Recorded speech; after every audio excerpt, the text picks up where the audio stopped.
Okay, ini antara sebab lah mengapa ramai orang pilih public gold untuk simpan dan juga invest emas dalam bentuk fizikal ni. Yang pertamanya, harga emas di cap public gold ni adalah mengikut harga pasaran emas dunia lah. Harga emas public gold dia berubah ikut harga emas dunia. Turun bila pasaran turun, naik bila harga pasaran naik, dan dikemas kini biasanya setiap 20 minit lah.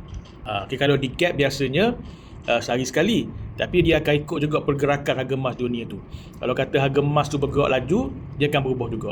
Tapi untuk satu lagi harga dia akan berubah setiap 20 minit sekali. Dan inilah yang akan memberikan keyakinan harga yang adil bila kita beli ataupun kita jual. Yang keduanya, spread di public gold ni adalah rendah sangat.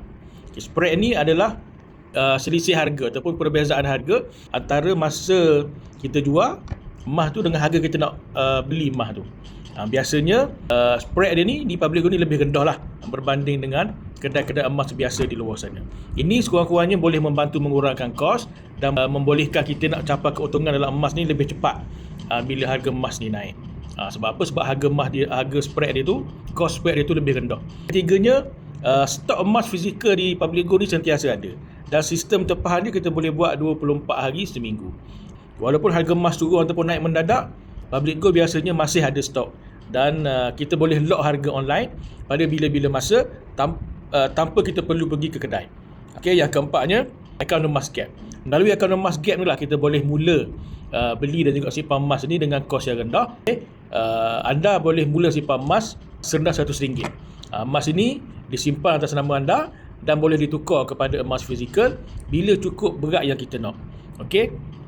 Yang kelimanya, kita simpan emas di akaun emas gap ni dia adalah patuh syariah. Dia sesuai lah untuk orang Islam yang macam kita. Dia nak memastikan pelaporan ataupun simpanan ataupun jual beli kita tu ikut syariat Islam. Yang keenamnya, jaminan belian balik yang public gold sediakan. Jika kita beli emas dengan public gold ni, kita boleh jual balik emas yang kita beli tu kepada public gold pada bila-bila masa.